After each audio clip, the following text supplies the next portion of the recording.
여러분, 저는 오늘 여러분에게 말씀을 전하기 전에 한 가지 질문을 한번 드리려고 합니다.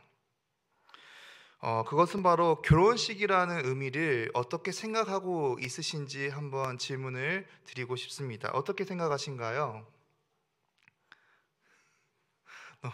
너무 갑작스러우신가요? 오늘 말씀이 결혼식이 나와서 결혼식의 의미는 어떻게 생각하십니까?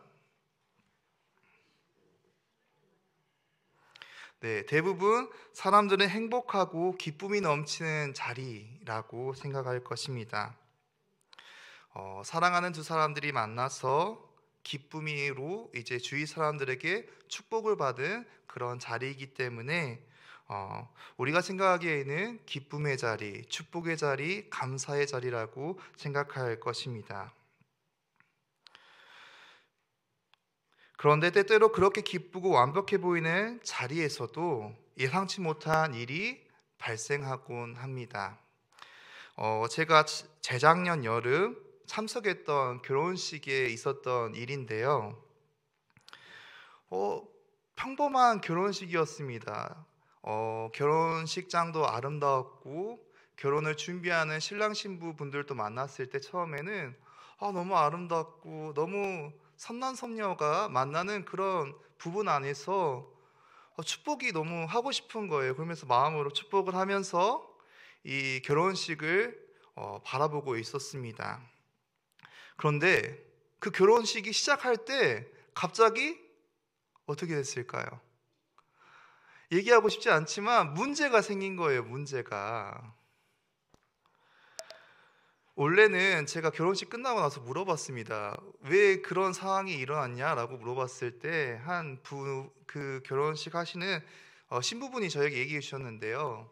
원래 결혼식을 시작할 때 신부분이 마이크를 딱 들고 이제 문을 딱 열면서 찬양을 부르며 시작하는 그런 부분으로 결혼식을 시작하려고 했다라고 합니다. 그런데 막상 이제 시작하는 부분 안에서 이제 문을 열려고 하니까 어떻게 됩니까? 문이 안 열리는 거예요. 문이 갑자기 안 열리니까 저희는 이때 나오겠다라고 생각하고 바라봤는데 문만 덜컹덜컹거리지 신부가 안 나오는 거예요. 그래서 유심히 계속해서 쳐다보니까 그 주위에 있는 분들이 조금 조용해지셨어요. 이거 큰일 났다 이런 마음으로 쳐다보고 있는데 갑자기 문이 활짝 열린 거예요. 열림을 통해서 급하게 찬양을 부리고 나아갔던 그 신부의 모습이 저는 아직까지 기억이 납니다. 물어보니까 문이 고장이 났대요. 그런데 이 신부가 드레스를 입은 그 상황 가운데 문을 힘으로 밀고 들어갔다고 합니다. 여러분들, 정말 사랑받고 기쁨이 넘쳐 이 기쁨의 그 시간 가운데 이 신부는 이 기쁨의 자리를 놓치지 않기 위해서 힘을 써서 나아갔습니다. 정말 그 모습을 보고 저희 주위 분들은 너무나도 웃겼어요. 그래서 웃기기도 하고 그 신부분의 그 당찬 모습에 참 멋지다라는 생각이 들기도 하였습니다. 그런데 제 마음에 들었던 생각은 하나였습니다. 결혼식 같은 기쁨의 자리에서도 이런 예상치 못한 일은 언제든지 일어날 수 있구나라는 마음이 제 마음속에 들었습니다.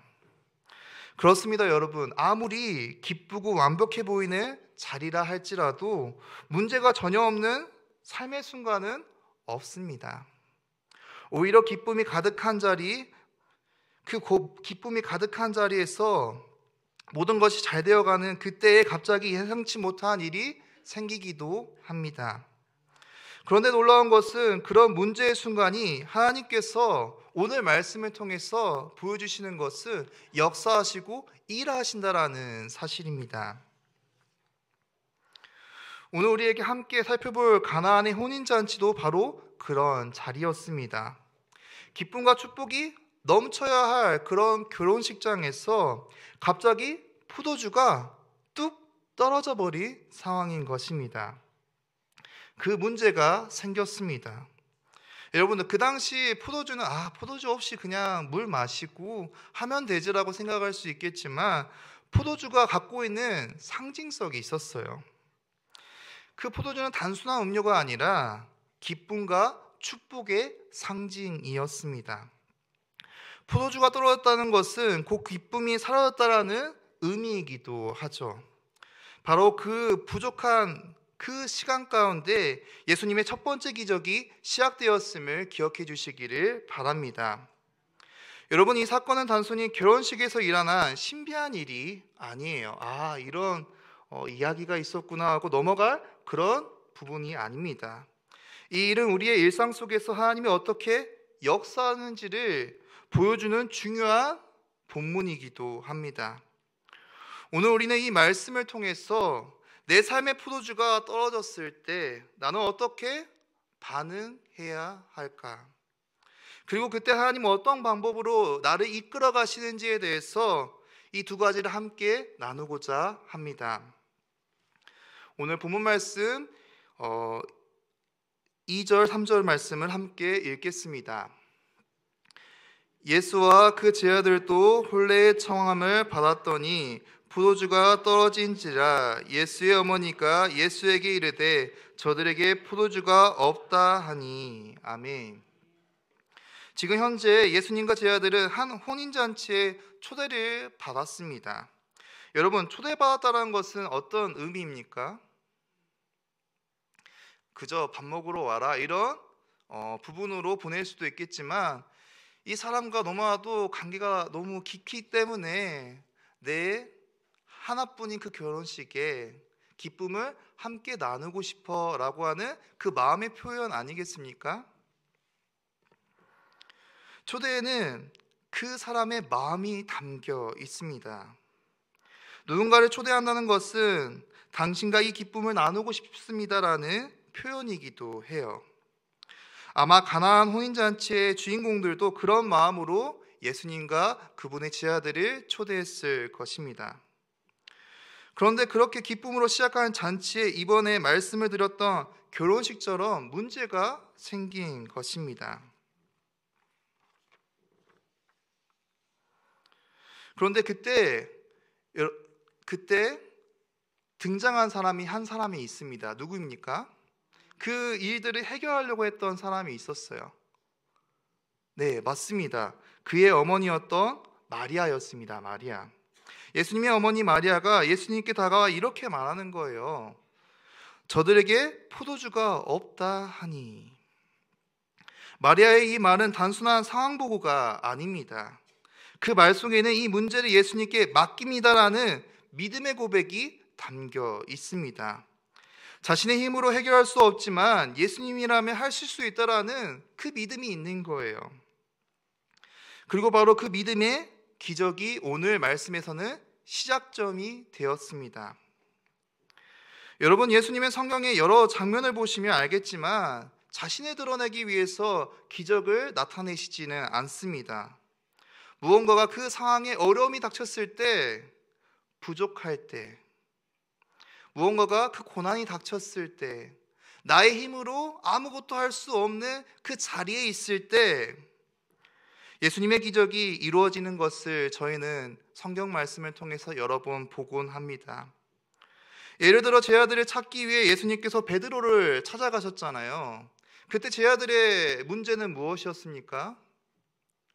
열심히 수고해서 땀을 흘리고 일을 했지만 하루 먹고 살 그 물고기가 잡히지 않은 거예요. 네, 바로 먹을 것에 대한 고민이었습니다. 그런데 그 고민 가운데 제자들이 느끼기에는 그 어려움 가운데 예수님의 만남을 통해서 어떻게 됩니까? 예수님의 기적을 체험하게 되었습니다. 오늘 말씀의 결혼식도 마찬가지예요. 포도주가 떨어진 것은 단순한 실수가 아니라 하나님이 일하시기 위한 출발점임을 기억해 주시기를 바랍니다. 그때 마리아는 그 문제를 누구에게 가져갔습니까? 네, 예수님께 나아갔습니다. 마리아는 단순히 아들로서 예수님께 부탁한 것이 아니에요. 그녀는 이 상황을 해결할 수 있는 분이 오직 예수님뿐임을 마음으로 믿고 있었기 때문에 그분에게 나아간 것입니다. 우리 야고보서 1장 2절 말씀을 함께 읽어보셨으면 좋겠습니다. 내 형제들아, 너희가 여러 가지 시험을 당하거든 온전히 기쁘게 여기라. 아멘. 어떻게 나와 있습니까?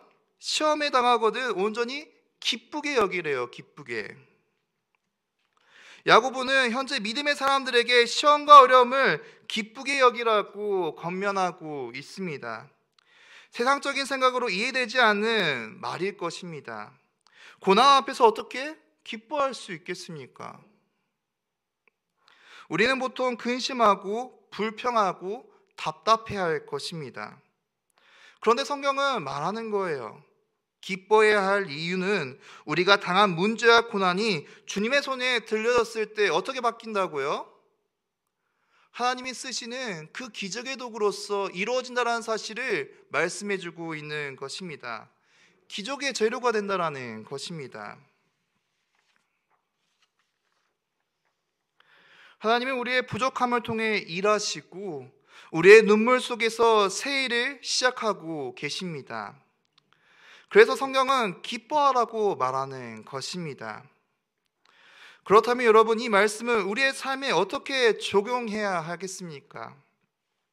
우리가 인생을 살다 보면 포도주가 떨어진 것처럼 기쁨이 사라지는 순간, 능력이 다한 자리, 더 이상 내가 할 수 없는 한계에 다다랐던 그 자리 가운데, 그 자리는 우리가 삶을 살아갈 때 피해가지 못합니다. 어떻게 해서든 찾아오게 됩니다.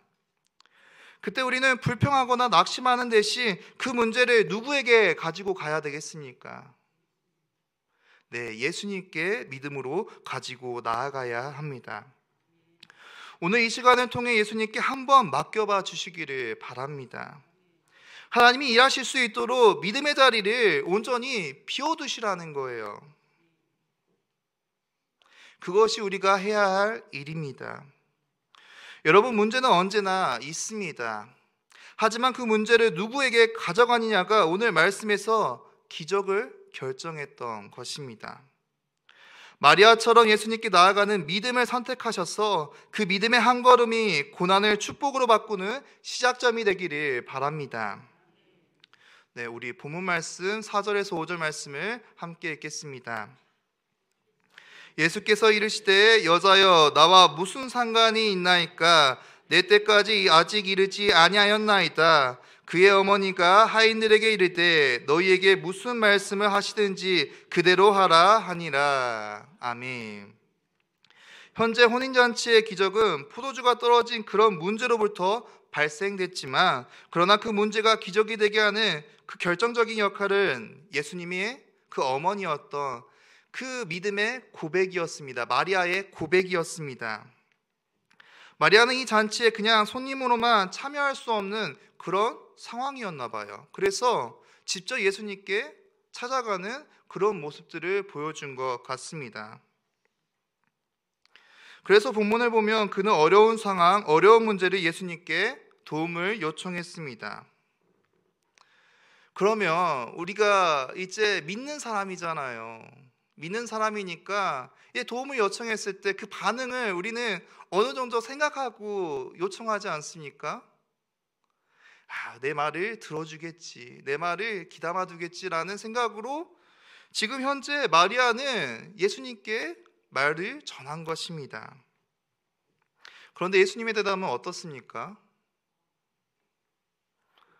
예스라고 얘기하세요. 냉담해요. 너무나도 차갑습니다. 그런데 중요한 것은 이 예수님의 그 반응을 이 예수님의 어머니는 예스라고 받아들인 것입니다. 그 부분을 우리는 집중해 주시기를 바랍니다.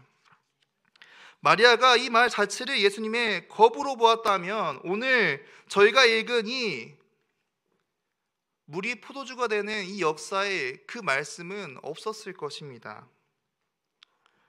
기적이 이루어지지 않았을 것이다라는 겁니다. 그러나 중요한 건 마리아는 그 예수님의 말을 거절로 듣지 않았습니다. 오히려 그 말씀 속에서 예수님의 의중과 그분의 때를 신뢰하는 믿음을 보여주는 것입니다. 그들은 예수님이 일하시려면 순종의 준비가 필요하다는 것을 깨달았습니다. 그래서 하인들에게 이렇게 얘기하는 거예요. 오늘 본문 말씀 5절을 함께 읽겠습니다. 그의 어머니가 하인들에게 이르되 너희에게 무슨 말씀을 하시든지 그대로 하라 하니라. 아멘. 그대로 하라 하니라. 여러분, 이 말은 단순히 지시가 아니에요. 믿음의 선언입니다. 이 믿음의 선언을 그냥 아무 사람들이 그저 세상을 살아가면서 갑자기 그 믿음의 그 고백을 할 수 있는 것이 아닙니다. 준비가 되어 있었기 때문에 그 믿음의 고백을 할 수 있는 것입니다. 지금은 이해되지 않아도 그분이 말씀하시면 반드시 무언가가 일어날 것이다라는 확신과 고백이 있었기 때문에 그 기적이 일어난 것입니다.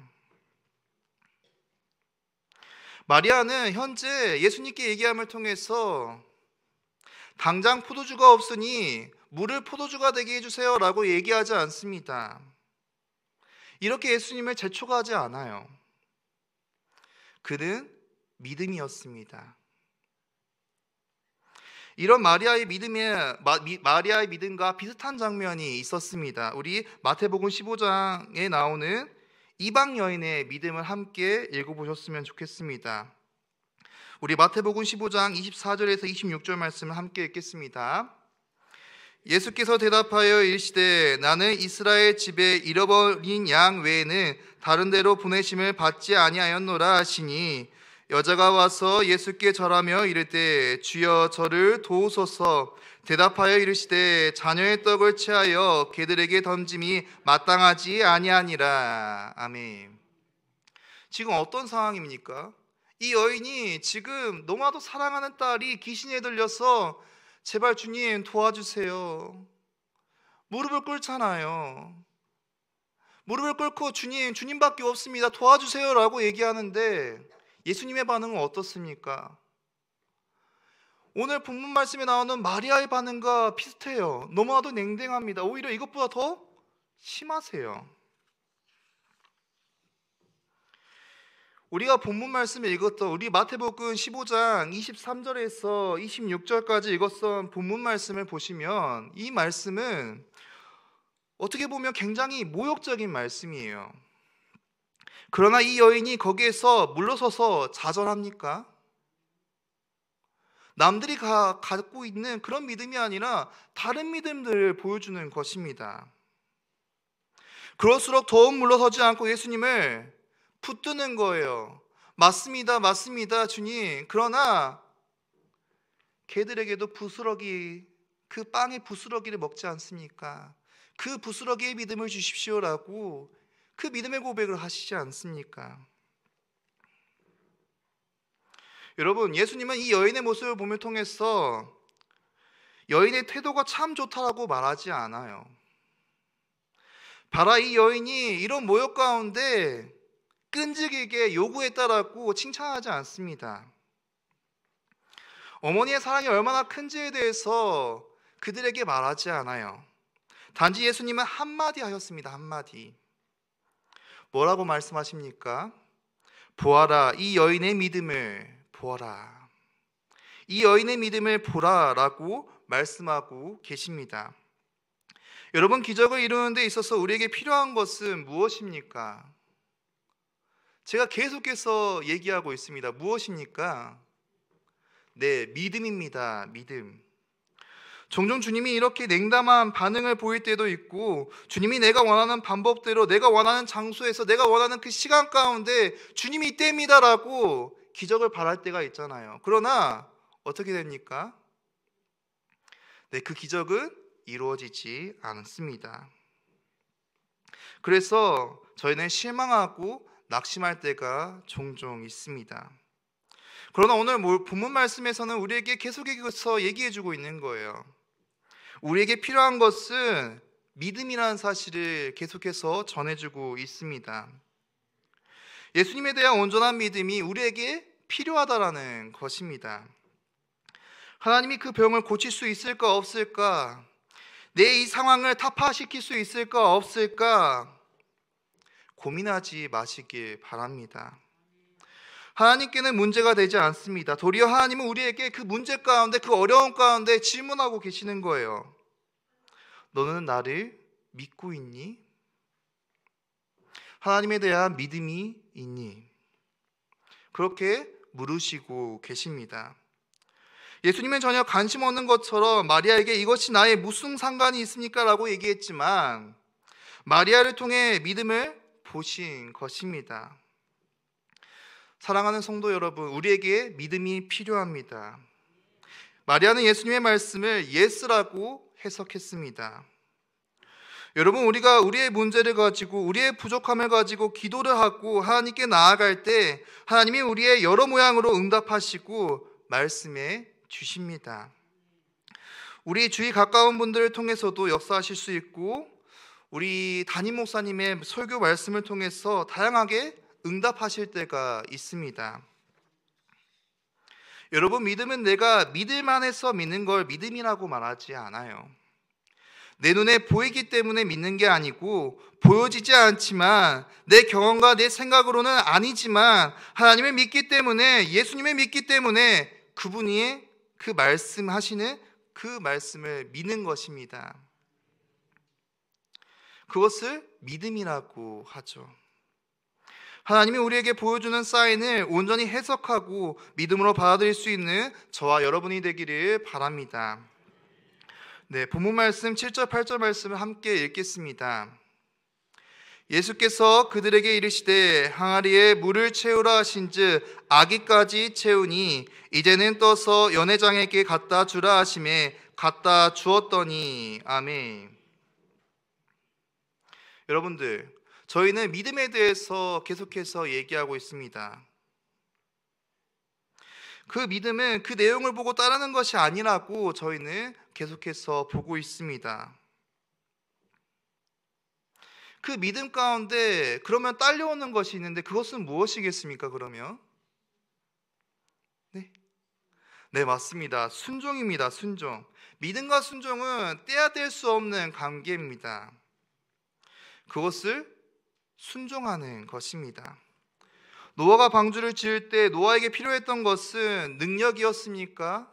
아니면 사람들에게 이제 많은 것을 주고 나를 따르라 하고 하는 그런 마음이었습니까? 그런 힘이었습니까? 네, 아무것도 아니었습니다. 하나님의 말씀에 대한 믿음과 그 믿음에 따라 그가 하나님의 말씀대로 방주를 짓는 순종이 필요했다라는 거예요. 순종이. 믿음만 가지고 끝나는 것이 아닙니다. 순종으로 이어진다라는 것입니다. 노아의 그 믿음과 순종이 큰 홍수의 멸망에서부터 구원받은 길을 열게 되었습니다. 이 가나안의 혼인잔치의 기적은 마리아의 믿음과 그리고 하인들의 순종이 기적을 이루었습니다. 이 기적의 특징은 이들이 끝까지 순종한다라는 것입니다. 끝까지 순종하고 그리고 온전하게 순종한다라는 것이죠. 우리가 읽은 본문에도 보면 예수님이 항아리에 물을 채우라라고 말씀하셨습니다. 여기서 키포인트는 물입니다. 물. 그들은 순종해서 물을 채워 넣잖아요. 그리고 어떻게 합니까? 이제 가서 갖다 주라라고 얘기하잖아요. 연회장에게 갖다 주라고 말합니다. 예수님께서는 그들이 물을 채우는 것을 보시고 갖다 주라고 얘기했습니다. 그 다음에 이제 포도주가 된 그 음료를 떠서 책임자에게 갖다 주라고 이렇게 말하지는 않아요. 현재 성경은 물이 언제 포도주가 되었는지 알려주지 않습니다. 하인들이 이 물을 떠서 가는 도중에 바뀌었는지, 아니면 잔치 책임자가 지시했을 때 바뀌었는지, 아니면 맹물이 있었는데 이 사람들이 먹을 때 포도주가 바뀌었는지 아무도 모르는 것입니다. 그런데 이 포도주는 그 전에 먹던 포도주와는 차원이 다른 아주 질이 좋은 맛있는 포도주가 되었습니다. 여러분들, 제일 중요한 것은 무엇입니까? 물이 포도주가 되었다라는 것입니다. 가나의 혼인잔치에서 물이 포도주로 바뀌는 기적은 단순히 잔치의 분위기를 회복시킨 사건이 아닙니다. 이 기적은 우리의 일상 속에서 주님이 어떻게 역사하시는지를 보여주는 메시지예요, 메시지. 문제는 언제든지 생길 수 있다는 것입니다. 포도주가 갑작스럽게 떨어지는 상황이 찾아올 수 있다는 것입니다. 그러나 중요한 것은 그 부족함을 누구에게 가지고 가느냐라는 것이죠. 마리아는 문제를 예수님께 가져갔고 믿음으로 그가 시키는 대로 하라고 말했습니다. 이 말은 우리의 신앙의 핵심이 되어야 합니다. 주님을 신뢰하고 주님이 말씀하시는 것을 따르고 순종하는 것이야말로 기적의 시작임을 보여주는 것입니다. 여러분, 기적은 화려하게 시작될 수 있지만 대부분 그렇지 않아요. 평범한 물을 항아리에 채우는 단순한 순종에서부터 시작되는 것입니다. 그러나 그 순종은 결국 최고의 포도주로 변하는 놀라운 역사를 저희는 오늘 말씀을 통해서 듣습니다. 오늘 우리 앞에 있는 문제들 속에서 불평하거나 낙심하지 마시고 그것을 예수님께 가져가 주시기를 바랍니다. 그리고 예수님의 말씀에 귀를 기울이고 순종해 주시기를 부탁드립니다. 그 순간 우리의 삶 속에서도 주님의 기적은 시작될 것임을 믿습니다.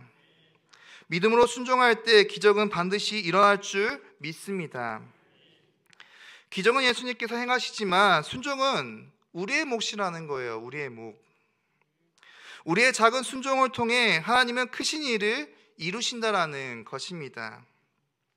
예수님을 신뢰하는 그 믿는 그 믿음으로 순종의 길을 걸어가시는 사랑하는 우리 무학교회 여러분들이 되기를 축복합니다. 기도하겠습니다.